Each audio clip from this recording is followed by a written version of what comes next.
I'm Bailey, 28, and I still remember the day my life changed forever. I was standing in the hallway outside my father's office when I heard him tell my brother James, "Your sister isn't worth a penny she's done." Those words cut deeper than any knife, confirming what I'd always suspected. I was the unwanted daughter in a family that worshipped my brother.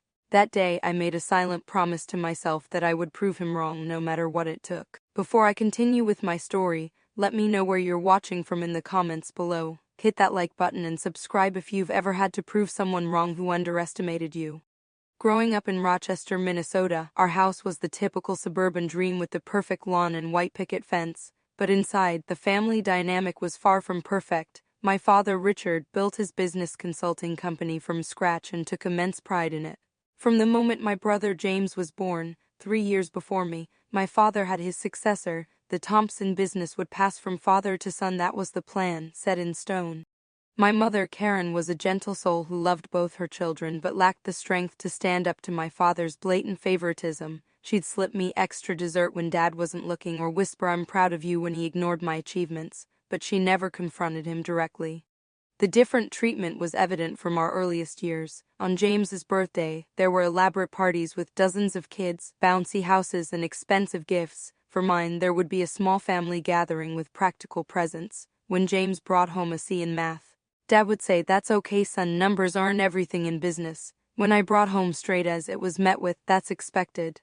I remember my 10th birthday when I unwrapped a business calculator while James had received a PlayStation for his. "You need to be practical, Bailey," my father said. "James needs to have fun. He has a lot of responsibility ahead of him, even at that young age." I understood the subtext. My brother's enjoyment mattered. My utility was what counted for me.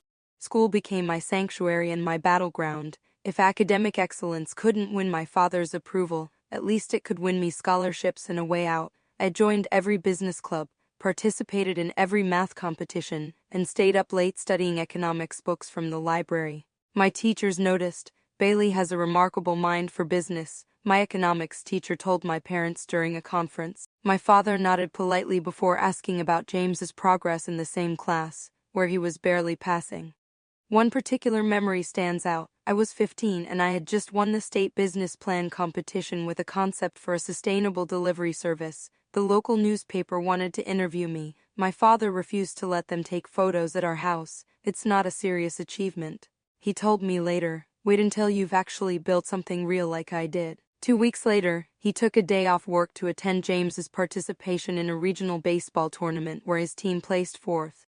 Mom tried in her way to make up for it. She'd leave business magazines on my bed or share stories about successful businesswomen when Dad wasn't around. "You have a gift, honey," she would say. But when I'd ask why she didn't tell Dad the same thing, she would change the subject.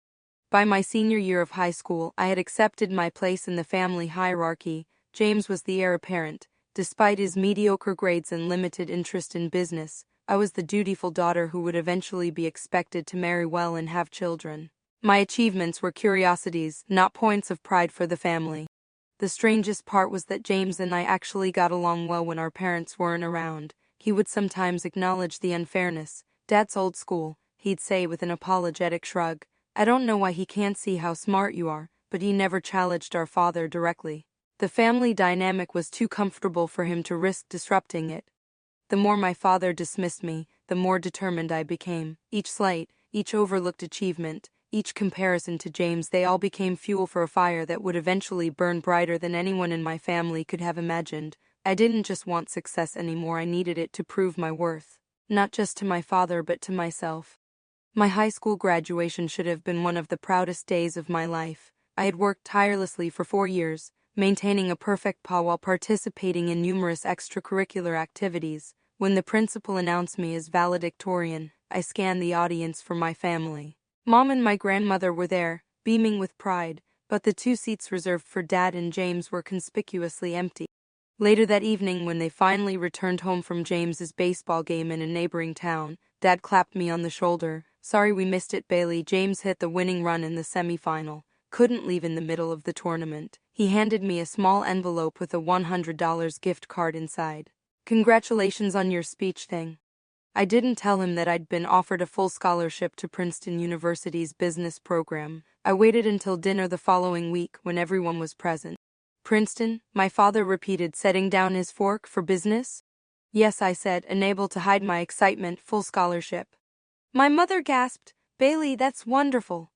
My father's expression remained neutral. Interesting choice. Their engineering program might have been more practical. Business is quite competitive. James glanced between us. Dad, Princeton is Ivy League. That's incredible. Of course it is, Dad replied, not looking at me. I just wonder if it's the right fit. The business world can be cutthroat, especially for women. That was the extent of my father's response to news that should have made any parent burst with pride. No celebration dinner, no congratulatory call to relatives, no proud Facebook post like the one he'd made when James got accepted to our state university with a partial baseball scholarship. College became my escape. I limited my visits home to major holidays, throwing myself into campus life and my studies. While James called home weekly for additional money, I worked part-time at the campus bookstore to cover my personal expenses, despite having the scholarship. The distance gave me perspective on just how abnormal my family dynamic was. During my junior year, I landed a coveted internship at Goldman Sachs, beating out hundreds of applicants. When I called home with the news, my father's first question was whether I could help get James an interview for their summer program. James, who was barely maintaining a C average in his business classes. He needs a foot in the door, Dad explained. You know how these places work. It's all about connections. I deflected, saying the internship process was highly competitive and based on academic merit. What I didn't say was that James wouldn't have made it past the first round of resume screening. After graduating with honors, I accepted a position at a respected consulting firm in New York. The starting salary was impressive, especially for a new graduate, and the potential for advancement seemed promising. For the first time, I felt like I was carving my own path, one that even my father couldn't diminish. 6 months into my new job, I was making a name for myself. My analytical skills and innovative approaches to client problems had caught the attention of senior management. There was talk of fast-tracking me for early promotion, something virtually unheard of for first-year associates. Then came the first betrayal. I was working late one evening when my phone buzzed with a text from a colleague. Didn't know your brother was joining the firm. Your dad must be well connected. My stomach dropped. I hadn't spoken to James in weeks, and he had never mentioned applying for a position at my company. I immediately called him. Oh yeah, he said casually. Dad thought it would be a good opportunity. He knows someone on the board who owed him a favor. And you didn't think to mention this to me? I asked, struggling to keep my voice steady. Honestly, I didn't think I'd get it. Dad set everything up. The next day, I discovered the full extent of the betrayal. My father hadn't just secured James an interview, he had spoken to several executives, including my direct supervisor, about both of his children. According to my colleague, he had described me as book-smart but lacking real business instinct, while praising James's natural leadership qualities. I confronted my father that weekend, driving 4 hours to the family home in Minnesota. You undermine me at my own company, I said, hands shaking with anger. Do you have any idea what that does to my credibility? I was helping both my children, he replied calmly. James needed an opportunity, and you need to understand that theoretical knowledge only goes so far. Business is about relationships in practical sense, which your brother has naturally. I earned my position there. I graduated top of my class and beat out hundreds of other applicants. And that's commendable, Bailey, he said in the patronizing tone I'd heard all my life. But there's a ceiling for how far that will take you. I'm just being realistic. 3 weeks later, the promotion I had been positioned for went to another associate, the son of a family friend of one of the partners, who happened to be in James's department. My brother texted me, sorry about the promotion thing, totally unfair, let me know if you want to grab lunch sometime. I declined the lunch. I also started updating my resume. Despite the setback at work, I refused to give up. While James quickly settled into a comfortable routine of long lunches with executives and minimal actual work, I redoubled my efforts. I took on challenging clients nobody else wanted, worked weekends, and began developing an innovative approach to supply chain optimization that could potentially save our clients millions. Over the course of 6 months, I refined my concept into a comprehensive business model that addressed major inefficiencies in how companies managed international logistics. It wasn't just theoretical. I had run simulations and created prototype software that demonstrated significant cost savings and increased efficiency. Thanksgiving was approaching, and despite my reservations, I decided to go home for the holiday. It had been nearly a year since I'd seen my parents, and my mother's increasingly plaintive voicemails were wearing me down. Family is still family, she'd remind me. The first evening home was surprisingly pleasant. Dad asked surface-level questions about New York, Mom fussed over whether I was eating enough, and James kept the conversation light with stories about his apartment and social life. No one mentioned work. On the second night, during dinner, I decided to share my business concept, not because I was seeking approval anymore, but because I was genuinely proud of what I had created and thought my family should know. It's essentially a predictive analytics platform for supply chain management, I explained, warming to my subject. It uses machine learning to identify inefficiencies and optimize shipping routes in real time, adapting to everything from weather patterns to political unrest in different regions. To my surprise, my father seemed genuinely interested. He asked detailed questions about the technology, the market potential, and how I'd developed the algorithm. "This is impressive, Bailey," he said finally. "You've clearly put a lot of thought into this." For a brief, shining moment, I felt what I had craved my entire life: my father's approval. That night, I went to bed feeling lighter than I had in years. Maybe things were changing. Maybe he was finally seeing me for who I really was. The next morning, Dad suggested we all have breakfast together at his favorite diner before I caught my flight back to New York. During the meal, he was uncharacteristically animated, talking about emerging markets and technological disruption in traditional industries. "The future is in innovation," he declared, raising his coffee cup in a small toast to new ventures. 3 weeks later, I received a call from a former colleague who had left our firm for a competitor. "Bailey, I just came out of a pitch meeting with your dad and brother. They're launching some kind of supply chain optimization service. Thought you should know." The room spun. I immediately called James, who sent me to voicemail. Then I called my father's office. "Thompson Consulting, how may I direct your call?" his receptionist answered. "This is Bailey Thompson. I need to speak with my father immediately." After a brief hold, his voice came on the line. "Bailey, I'm heading into a meeting. Can I call you back?" "Is it true?" I asked, not bothering with pleasantries. "Are you and James developing a supply chain platform?" A pause. "Yes, we are. It's very exciting. We're calling it LogiSync." "That's my concept." My voice broke. "I spent months developing it." "Well, it's a good concept," he replied, his tone maddeningly calm. "But ideas are just the starting point. Execution is what matters in business. James has the connections and leadership qualities to bring it to market properly." "You stole from me," I was shouting now, not caring who in my office might hear.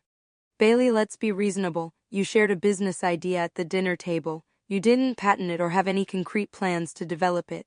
James and I recognized its potential and have the resources to make it happen. You should be flattered." I hung up and booked the next flight to Minnesota. This couldn't wait. That evening, I walked into my parents' house unannounced during dinner. All three of them looked up in shock as I entered the dining room. "Bailey," my mother exclaimed, "we weren't expecting you." "Clearly," I said, my eyes fixed on my father. "I came to discuss the business you're launching with James." "My business?" James had the decency to look uncomfortable. My father merely sighed and set down his fork. "I had a feeling you might overreact," he said. "Sit down. Let's discuss this like adults." "Overreact? You stole my intellectual property." "No one stole anything," he replied firmly. "You mentioned a business concept. James and I are developing something in that general space. The details are entirely different." "That's a lie and you know it," I said, my voice shaking. "I want to see the business plan now." James glanced at our father, who gave a slight nod. My brother reluctantly pulled out his phone and forwarded me an email with an attachment. As I skimmed the document on my phone, my worst fears were confirmed. It wasn't just the same general concept. They had taken my exact methodology, my algorithms, even some of the same terminology I had used when explaining it to them. The only significant difference was that my name was nowhere to be found. Replaced by James Thompson, Chief Innovation Officer. "This is word for word what I developed," I said, my voice deadly quiet. "This is theft." My father shook his head as if disappointed in a child's tantrum. "James, explain to your sister why this isn't theft." My brother cleared his throat. "The core concept is similar, but Dad's business experience and my network are what will make it viable. The idea alone isn't." "Stop," I cut him off. "Just stop." My father's expression hardened. "Bailey, you need to accept reality. This is business, not a school project. Your brother understands the market and has the connections to make this succeed. And I don't?" "Look," he said, leaning toward James as if I wasn't even in the room. "Your sister isn't worth a penny she's done. She had a nice idea, but she doesn't have what it takes to build something real. The business world isn't a meritocracy where the smartest person wins. It's about relationships, influence, and having the right presence. Some people have it, some don't. The room went silent. My mother gasped slightly, then stared down at her plate. James shifted uncomfortably but said nothing. "I see," I said finally, surprising myself with how steady my voice sounded. "Thank you for making that perfectly clear." I turned to leave, then paused at the doorway. "You know what the truly sad thing is? I spent my entire life trying to earn your approval when I should have been focusing on earning my own. That ends today." The drive back to the airport was a blur. I checked into an overpriced airport hotel and spent the night alternating between tears of rage and periods of numb disbelief. By morning, I had made 3 decisions. I would resign from my position at the consulting firm where James now worked. I would cut off all contact with my family, and I would rebuild my life on my terms.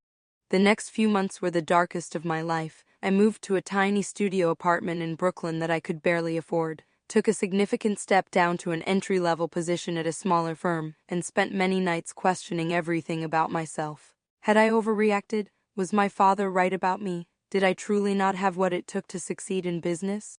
Depression settled over me like a heavy blanket. I went through the motions at work, but the passion that had driven me through college and my early career seemed to have evaporated. I stopped answering calls from my mother and blocked James on all social media platforms. I considered giving up on business altogether and retraining for a completely different field. One particularly bleak Sunday, I found myself sitting on a bench in Prospect Park, watching families enjoy the early spring sunshine and wondering if I had made a terrible mistake by burning all my bridges. Maybe I should call Mom, try to reconcile with Dad. Except that James would always be the golden child. Maybe that was just life. The weather was unseasonably cold for April as I huddled in a corner of my favorite Brooklyn coffee shop, nursing the same cup of tea for over an hour. The baristas knew me by now, the woman who came in with her laptop every weekend, ordered the cheapest item on the menu, and stayed until closing. I was scanning job listings, considering a complete career change, when someone called my name. Bailey Thompson?" I looked up to see Dr. Eleanor Winters, my favorite professor from Princeton, standing by my table with a surprised smile. "Dr. Winters, what are you doing in Brooklyn?" "I live here now," she said, "retired from teaching last year and moved to be closer to my daughter. May I?" She gestured to the empty chair across from me. As we caught up, I found myself reluctantly sharing the broad strokes of what had happened: my father's betrayal, leaving my job, my current state of limbo. I hadn't meant to reveal so much, but something about her kind, intelligent eyes made it easy to talk. When I finished, she was quiet for a moment, studying me intently. "You know, Bailey, in 20 years of teaching, you were among the most naturally gifted business minds I encountered," she said finally. "Your father is wrong about you." I shook my head. Maybe he saw something I didn't. Maybe I'm not cut out for this world. "Nonsense," she said firmly. "The business concept you described, the supply chain optimization platform, it's brilliant. Your father didn't steal it because it was mediocre, he stole it because he recognized its value." She pulled out her business card and wrote something on the back. "This is the email address of Malcolm Reed. He's a former colleague who now runs a venture capital firm focusing on female entrepreneurs. Tell him I sent you." "I don't know," I hesitated, starting over from scratch. "Bailey," she leaned forward, "what your father and brother did was reprehensible, but they've also handed you a powerful gift: freedom. You're no longer trying to prove yourself to them. Now you can build something for yourself." That conversation was the spark I needed. After Dr. Winters left, I stayed in the coffee shop until closing time, but instead of browsing job listings, I began reconstructing my original business plan from memory. The core was still there, but now I could see ways to improve it, refine it, make it truly mine. That night I emailed Malcolm Reed with a brief introduction and requested a meeting. To my surprise, he responded within hours, offering to meet for coffee later that week. Malcolm was nothing like I expected, a casual, straight-talking man in his 50s who listened intently as I outlined my concept. "Eleanor has a good eye for talent," he said when I finished, "but I don't invest based on recommendations alone. I need to see that you have the determination to see this through. What makes you different from the thousands of other entrepreneurs with good ideas?" I thought about it for a moment. Honestly, I have absolutely nothing to lose. I've already hit rock bottom. The only way from here is up, and I'm willing to do whatever it takes. He nodded slowly. "That's a start. Here's what I can offer: not enough funding to launch fully, but enough to develop a proper prototype and business plan. Consider it seed money. If you can show me tangible progress in 3 months, we'll talk about a more significant investment. It wasn't much, but it was a lifeline I accepted immediately. The funding from Malcolm was enough to cover basic expenses while I developed the prototype, but I still needed to pay rent. I took a night job waiting tables at an upscale restaurant in Manhattan, working from 5 p.m. until midnight, then returning to my tiny apartment to code until dawn. Sleep became a luxury I could rarely afford. 2 weeks into this grueling schedule, I met Rachel Kim, a brilliant software engineer who had recently left a major tech company after experiencing discrimination. She was dining at the restaurant where I worked, and I overheard her discussing the limitations of current supply chain software with her companion. In a moment of boldness or desperation, I approached their table after they paid their bill and handed Rachel my newly printed business card. "I couldn't help overhearing your conversation," I said. "I'm developing something that might address the exact problems you mentioned. I'd love to get your perspective sometime." To my surprise, Rachel called the next day. After a 3-hour coffee meeting where we dissected the technical challenges of my platform, she made an unexpected proposal. "I have 6 months of savings and a spare bedroom in my apartment," she said. "I'll join as a technical co-founder. No salary until we secure real funding, but equal equity. My place can be our office for now." With Rachel on board, progress accelerated dramatically. Her technical expertise complemented my business knowledge perfectly. We set up shop in her Astoria apartment, converting her dining room into our workspace with borrowed monitors and second-hand desks. The prototype we developed was far superior to my original concept. Rachel introduced machine learning components that could adapt to changing conditions in real time, creating a truly dynamic system rather than the static model I had initially envisioned. Malcolm was impressed with our progress at the 1-month check-in. "You've accomplished more than most teams do in 6 months, he admitted, scrolling through our demo on his tablet. "But you're still missing something crucial: a client. Theory is great, but I need to see this working in the real world."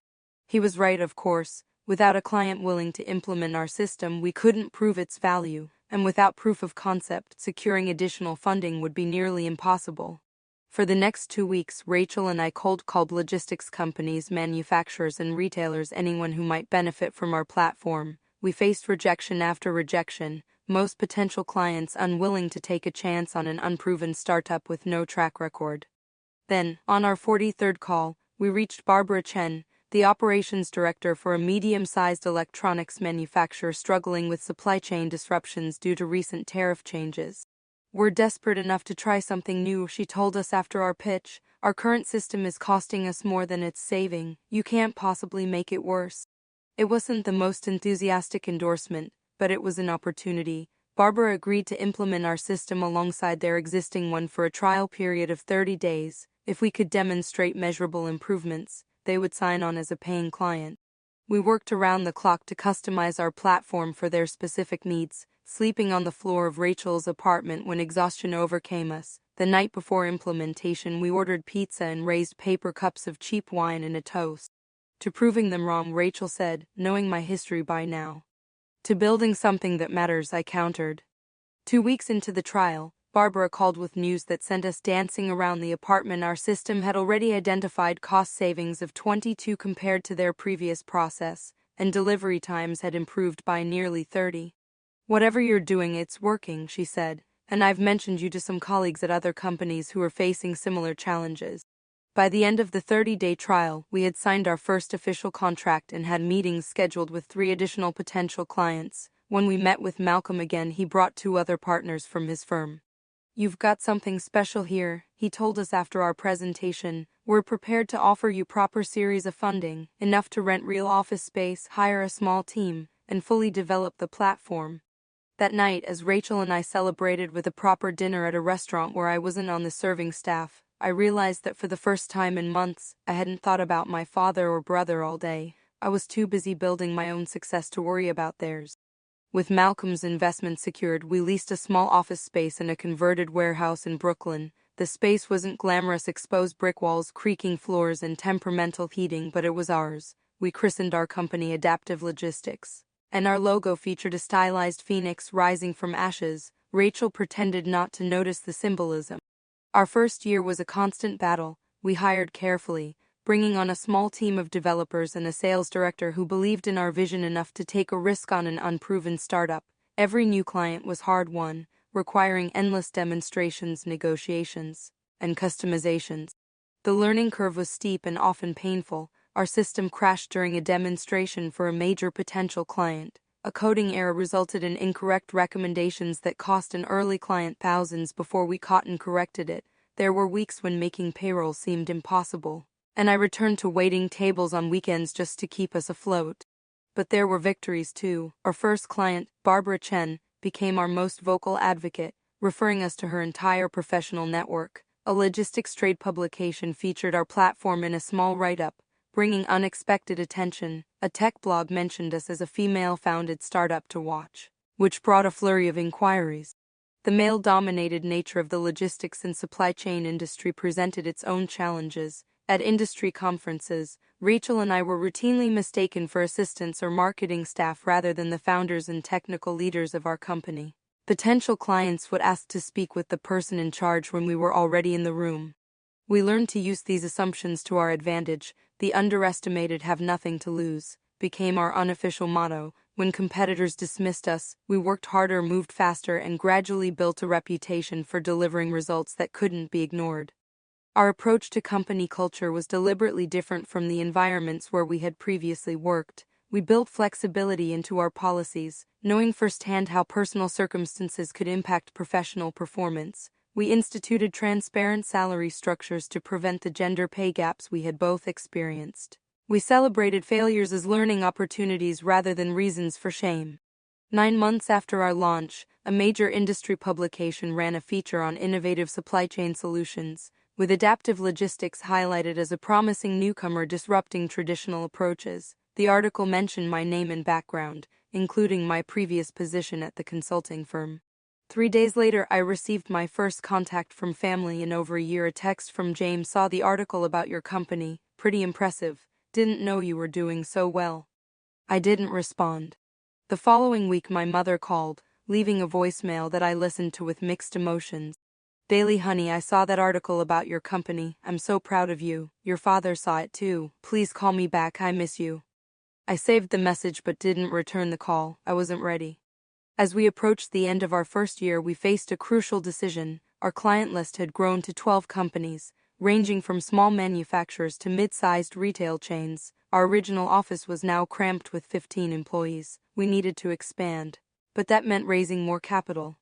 Malcolm introduced us to several potential investors, including some who had initially passed on us. With a year of proven success and growing revenue, the conversations were very different this time. "Your growth rate is impressive," noted one venture capitalist who had dismissed us previously, especially considering the barriers to entry in this industry. We secured a second round of funding, allowing us to move to larger offices in downtown Brooklyn and expand our team to 25. The new space featured our name on the door in understated silver lettering, a small detail that made me pause every morning as I arrived for work.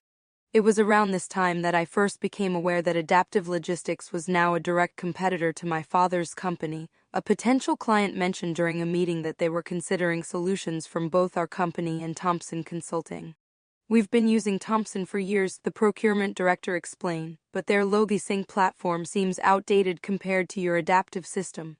I maintained my professional demeanor, but inside, a small flame of satisfaction flickered to life. We were not only succeeding, we were outperforming my father's stolen version of my original concept. Our second year saw even more dramatic growth. We refined our platform based on client feedback and real-world performance data. Rachel led the development of a mobile application that allowed clients to monitor their supply chains in real time from anywhere in the world. I focused on developing relationships with larger potential clients and refining our business strategy. A major breakthrough came when a Fortune 500 retail corporation signed on after their existing supply chain management system failed catastrophically during the holiday season. They had called us in desperation, and our team worked through Christmas to implement our solution and salvage what we could of their operations. The success of that implementation led to coverage in the Wall Street Journal, which mentioned how our innovative approach saved millions in potential losses. The article included a photo of Rachel and me standing in our office, arms crossed, with our Phoenix logo visible in the background. 2 days after the article was published, James called. I let it go to voicemail. "Bailey, it's James. I need to talk to you. Dad's company is struggling. Logie Sink has been losing clients to companies like yours. He won't admit it, but they're in trouble. I think he regrets what happened. Please call me back." I didn't. Instead, I channeled my energy into our upcoming pitch to a global manufacturing conglomerate that would be our largest client to date. Winning their business would put Adaptive Logistics in a different league entirely. The night before the presentation, Rachel found me still at the office at midnight, obsessively refining our slides. "You know we've got this," she said, perching on the edge of my desk. "Our platform speaks for itself." "I know," I admitted, "but this isn't just any client." She studied me for a moment. "This is about proving your father wrong, isn't it?" "No," I said, then reconsidered. "Maybe partly, but it's also about proving myself right. I always believed I could do this, even when no one else did, especially when no one else did." The next day our team delivered a flawless presentation. 2 weeks later we signed the contract, the largest in our company's history. The press release announcing the partnership led to a flood of inquiries from potential clients and a significant jump in our company's valuation. That evening, alone in my office after everyone else had gone home, I allowed myself a moment of pure, uncomplicated pride. On my desk sat a framed copy of the article that had featured us in the Wall Street Journal. Next to it was a new industry award nomination for Most Innovative Supply Chain Solution. My phone buzzed with a text from an unknown number. It was a screenshot of an industry newsletter announcing our latest client acquisition. The message below it read, "Your father saw this. He wants to meet. Please consider it, Mom." I set the phone down without responding, but for the first time, I didn't immediately dismiss the idea. Perhaps it was time to face my past from a position of strength rather than avoiding it entirely. 3 years after I walked out of my parents' dining room, I found myself preparing to attend Logitech, the premier industry conference for logistics and supply chain technology. Adaptive Logistics had been invited to present a case study on our work with the global manufacturing conglomerate, and I was scheduled to deliver the keynote address on the second day. Rachel noticed my distraction as we reviewed our presentation in the hotel room the night before. "What's going on with you?" she asked, closing her laptop. "You've been checking your phone every 5 minutes." I hesitated, then showed her the email I'd received that morning. "Bailey, I see you're presenting at Logitech tomorrow. Thompson Consulting will also be there. Perhaps we could find time to talk." Richard Thompson. It was the first direct communication I'd had from my father in 3 years. "Are you going to meet him?" Rachel asked after reading it. "I don't know," I admitted. "Part of me wants to ignore it, but another part wants closure," she finished for me. "Just remember, you're not that desperate girl in a Brooklyn coffee shop anymore. You're Bailey Thompson, CEO of one of the fastest growing companies in our industry. Whatever happens, you're meeting him as an equal."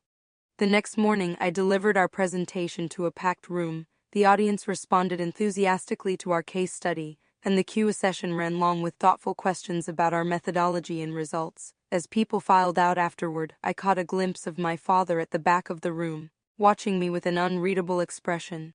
Later that afternoon, as I was networking in the exhibition hall, I felt a tap on my shoulder. I turned to find James standing there, looking both familiar and strangely different, older, more careworn than I remembered. "Bailey," he said awkwardly, "your presentation was amazing. Congratulations on everything you've built." "Thank you," I replied, maintaining my professional smile. "How have you been, James?" "Honestly, it's been challenging. Dad's company has been struggling. Logisync never quite worked the way it was supposed to. We've lost several major clients." He lowered his voice, "including some to Adaptive Logistics." I didn't respond with the satisfaction I might once have felt. Instead, I simply nodded. "Business is competitive." "Dad would like to speak with you," he continued. "We have a booth in the East Hall. He's there now if you have time." I hesitated, then made my decision. "I have 20 minutes before my next meeting." As I followed James through the crowded exhibition hall, I was conscious of the glances and whispers from industry colleagues who recognized me. 3 years ago I had been invisible at events like this. Now I was someone people pointed out to each other. Thompson Consulting's booth was noticeably less impressive than in previous years, smaller, with dated graphics and a sparse crowd. My father was standing alone, studying something on his tablet when we approached. He looked up, and I saw the momentary shock in his eyes before he composed himself. I realized suddenly that I looked different, too confident, successful, dressed in a designer suit that projected authority, not the daughter he had dismissed so easily. "Bailey," he said, extending his hand formally, "thank you for coming." I shook his hand briefly. "You wanted to speak with me?" James mumbled something about checking on their next presentation and tactfully withdrew, leaving us alone. "You've done well for yourself," my father said, gesturing vaguely toward the conference around us. "Your company has made quite an impact in the industry." "Yes, we have," I agreed, not bothering to sound modest. "What did you want to discuss, Richard?" The use of his first name wasn't lost on him. He flinched slightly before continuing. "I've been following your progress. Your approach to adaptive supply chain management is impressive, more successful than our own efforts in that direction." "I'm aware," I said. "We've acquired several former Thompson Consulting clients." He nodded, a flash of discomfort crossing his face. "That's actually what I wanted to discuss with you. Our companies are now direct competitors, but we don't need to be. I'm proposing a merger." I nearly laughed out loud. "A merger?"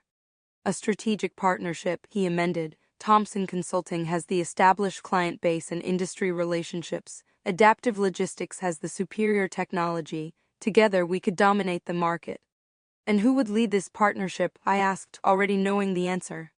"Well, I have 40 years of industry experience. James has been developing his leadership skills. Between the three of us, we could form a strong executive team."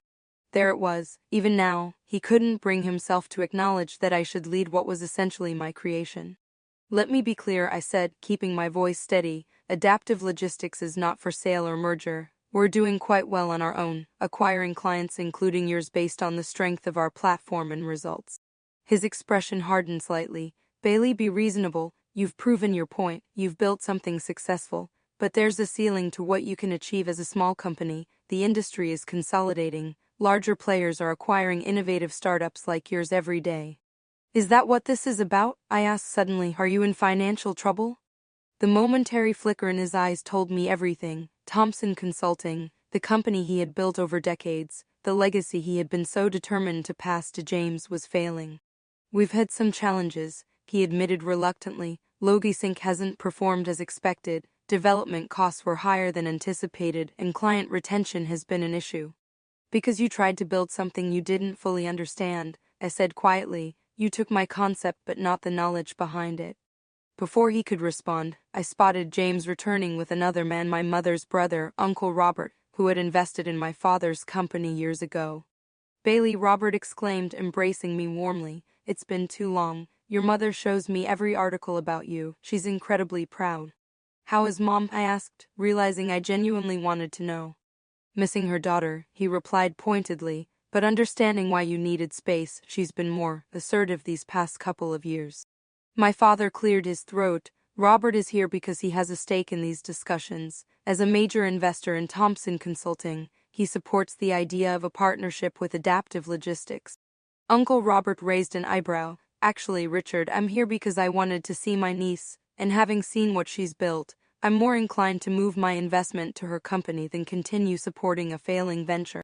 The color drained from my father's face. "Robert, we've discussed this." "Yes, we have," my uncle interrupted firmly, "and I've told you repeatedly that your approach is outdated. Bailey has proven that she understands this industry's future better than you do." I looked between the two men, suddenly understanding the full picture. Thompson Consulting wasn't just struggling, it was on the verge of collapse. My father wasn't offering a merger, he was asking for a lifeline. "I need to get to my next meeting," I said, checking my watch, "but I'm willing to continue this conversation, not about a merger, but perhaps about acquisition. Thompson Consulting does have valuable client relationships and industry experience that could complement our technological advantages." "Acquisition?" my father repeated, looking stunned. "You mean?" "Adaptive Logistics acquiring Thompson Consulting," I confirmed, "with new management and integration of your client base into our platform. If you're interested, have your team contact mine to discuss terms." I handed him my business card, not the flimsy one I'd printed at a copy shop when we were starting out, but a heavy embossed card with our Phoenix logo and my title, Bailey Thompson, CO. "Bailey," he began, his voice uncharacteristically uncertain, "I may have misjudged certain things." It was as close to an apology as Richard Thompson had probably ever given anyone. Part of me wanted to demand more, a full acknowledgement of how he had undermined and betrayed me, but looking at him now, diminished and desperate, I realized I no longer needed his validation. "Yes, you did," I said simply. "I'll have my assistant contact yours to set up a proper meeting. Goodbye, Richard." As I turned to leave, James stepped forward. "Bailey, wait. Mom really wants to see you. She's been trying to reach out for months." I paused, Tell her to call me directly, not through you or Dad, just her and me. He nodded, looking relieved. I will, and Bailey, for what it's worth, I'm sorry. I should have stood up for you back then. Yes, you should have, I agreed, but that's in the past now. As I walked away, my phone buzzed with a text from Rachel. How did it go? I typed back, they're not competitors anymore. They're a potential acquisition. Meeting in 5 to discuss. That evening, back in my hotel room, I received a call from a number I hadn't answered in 3 years. After a moment's hesitation, I picked up. Bailey's. My mother's voice was tentative, as if she couldn't quite believe I had answered. It's Mom. Hi, Mom, I said, surprising myself with the sudden lump in my throat. James told me you spoke with your father today, she said. I've been wanting to call you for so long, but I wasn't sure if you'd want to hear from me. Why didn't you stand up for me? I asked, the question I'd wanted to ask for years finally spilling out, all those years, and especially after what Dad and James did with my business idea. There was a long pause before she answered. I have no excuse that's good enough, Bailey. I was wrong, and I've lived with that knowledge every day since you left. But if you're willing, I'd like the chance to do better now. I'm not coming home for Thanksgiving or anything, I warned her. I understand, she said quickly. Maybe I could come to New York, just me. We could have lunch or coffee, whatever you're comfortable with. I thought about it for a moment. I'd be open to that. Bailey, she said, her voice growing stronger, I want you to know something. I left your father 6 months ago. I'm living in my own apartment now. Seeing you build something so successful on your own, it gave me courage I didn't know I had. That, more than anything she could have said, told me that real change was possible. 3 years after my confrontation with my father at the Logie Tech conference, I found myself sitting in my corner office overlooking the Brooklyn Bridge. Adaptive Logistics now occupied 3 floors of a sleek office building, housing over 200 employees. The acquisition of Thompson Consulting had been completed 18 months earlier, after extensive negotiations and restructuring. The morning's edition of Forbes lay open on my desk to a feature article titled Phoenix Rising: How Bailey Thompson Built a Supply Chain Empire from the Ashes of Rejection. The writer had done her homework, detailing not just our company's remarkable growth but the personal story behind it, how my father's dismissal had ultimately sparked the creation of something greater than either of us had imagined possible. A knock on my door pulled me from my thoughts. Rachel, now Arcto, poked her head in. Your 9 o'clock is here. Send him in, I replied, closing the magazine. My father entered, carrying a folder of reports. In the restructuring, he had been retained as a senior advisor, his decades of industry relationships too valuable to discard. Despite our complicated history, it had been my decision, one that had surprised many, including Richard himself. The quarterly client retention numbers, he said, placing the folder on my desk, 97%, our best ever. Thank you, I replied, gesturing for him to take a seat. The integration teams have done exceptional work.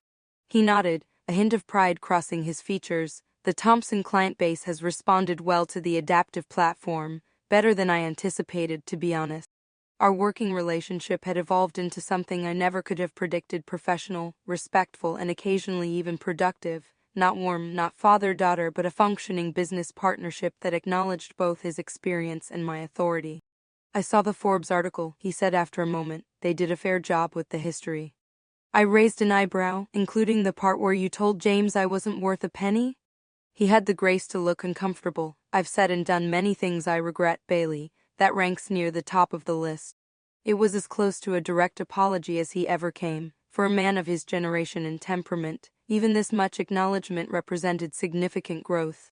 The past is past, I said, my standard response whenever our history arose. We focus on moving forward. After he left, I turned back to the window, reflecting on how much had changed. James had ultimately left the company after the acquisition, using his settlement to start a small sports equipment business, something he genuinely enjoyed, far from our father's expectations. We spoke occasionally, our relationship slowly healing with time and distance.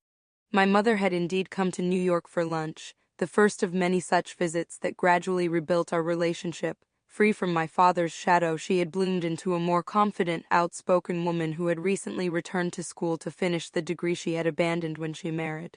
We spoke weekly now, and she had become one of my most trusted confidants.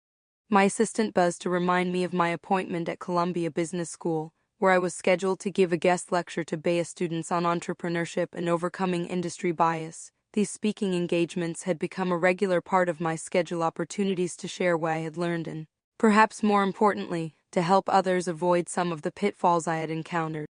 As I gathered my notes, my phone buzzed with a text from my partner Michael, a literature professor I had met at a charity event 2 years earlier. Knocked them dead today, dinner at 7 to celebrate. Michael had been an unexpected gift in my life, someone entirely removed from the business world, who valued me for reasons that had nothing to do with professional success. His quiet support and unwavering belief in me had helped heal wounds I hadn't realized were still open. The lecture hall was filled beyond capacity when I arrived, with students sitting in the aisles and standing against the walls. The professor's introduction was flattering but unnecessarily long, detailing adaptive logistics growth from a 2-person startup to an industry leader valued at over $500 million.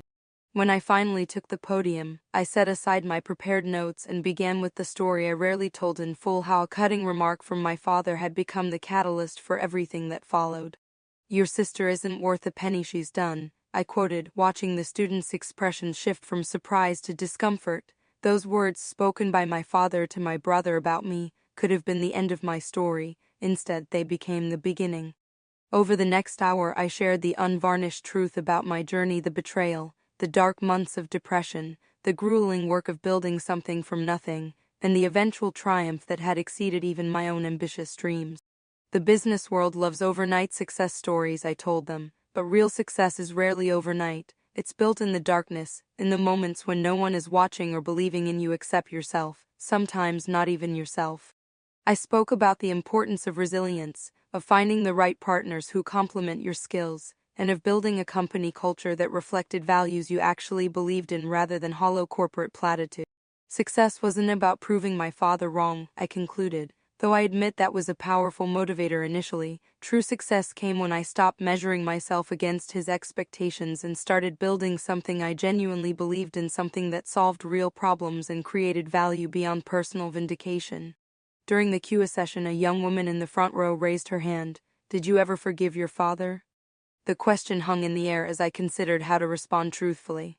"Forgiveness is complicated," I said finally. "I've moved beyond anger and resentment. I've even found ways to work productively with my father in a professional capacity, but forgiveness isn't a single moment or decision. It's a process that ebbs and flows. Some days it's easier than others." I paused, then added, "What I've learned is that holding on to anger hurts you more than the person you're angry with. Letting go of that anger doesn't mean what they did was okay. It means you're refusing to let their actions control your life anymore." After the lecture, I met with a small group of female students who had requested additional time to discuss the unique challenges women face in male-dominated industries. As we talked, I was struck by their determination and clarity of purpose, qualities I had developed painfully over time but which they seemed to possess inherently. "You're starting with advantages I didn't have," I told them, "not just technological advances or market opportunities, but the awareness that you deserve a seat at the table. Don't let anyone convince you otherwise."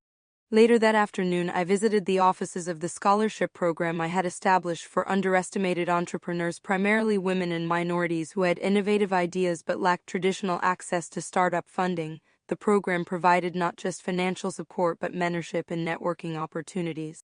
Melissa, the program director, greeted me with an update on our current cohort. 17 of the 20 startups from last year's group are still operational, with 5 securing additional funding. That's well above average for new ventures. "And this year's applications?" I asked. "Up 40% from last year," she reported proudly. "Your Forbes profile brought a lot of attention."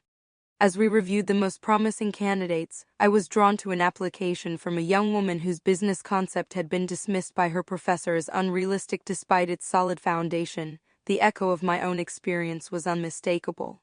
"Flag this one for in-person interviews," I told Melissa. "I want to meet her myself." That evening, over dinner with Michael, I shared the day's events and my reflections on how far I had come. "Sometimes I still can't believe it," I admitted, "from that tiny apartment in Brooklyn to where we are now." "I can believe it," he said, reaching for my hand across the table. "Anyone who knows you can believe it."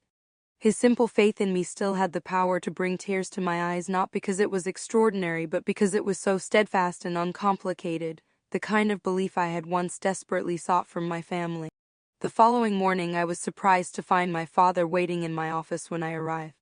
"I'm not on your calendar," he acknowledged as I entered, "but I wanted to give you this in person." He handed me an envelope Inside was a handwritten letter and a small newspaper clipping from 20 years earlier, a brief mention of my victory in that high school business plan competition that he had dismissed as unimportant. "I kept this," he said quietly. "Even then, part of me knew you were exceptional. I just didn't know how to handle it." The letter was brief but heartfelt, an acknowledgement of his failures as a father, an expression of pride in what I had accomplished despite his lack of support, and a thank you for the second chance I had given him professionally when I could easily have shut him out completely. "You didn't have to do this," I said, carefully refolding the letter. "Yes, I did," he replied, "not for your sake but for mine. You were right all along, Bailey. You were worth everything and I was too blind to see it. I can't undo the past, but I can at least be honest about it now." It wasn't a Hollywood moment of reconciliation with swelling music and tearful embraces. We were both too practical, too shaped by our history for that. But it was a moment of truth between us, perhaps the first completely honest exchange we had ever shared. Later that day, I stood at the window of my office watching the Brooklyn Bridge span the East River, connecting two distinct parts of the city. It struck me as an apt metaphor for my own journey, building connections between where I had started and where I had arrived, between who I had been and who I had become. The company I had built from rejection and determination now stood as proof that value isn't determined by others' assessments but by our own belief in ourselves and our willingness to persist when everyone else has written us off. My assistant buzzed to let me know my next appointment had arrived, a group of young entrepreneurs from the scholarship program, eager to share their progress and seek advice. As I prepared to meet them, I thought about how the most meaningful success isn't measured in acquisitions or valuations but in the ability to create opportunities for others facing the same obstacles you once faced. So what about you? Have you ever been underestimated or dismissed, only to prove the doubters wrong? Or are you still in the process of building something from rejection? Share your story in the comments below. Your experience might be exactly what someone else needs to hear today to keep going. Don't forget to like this video and subscribe for more stories of resilience and triumph. Remember that every success story begins with someone who refused to accept other people's limitations. Thank you for watching, and I hope your own journey leads you to a place where you recognize your true worth, regardless of what anyone else might say.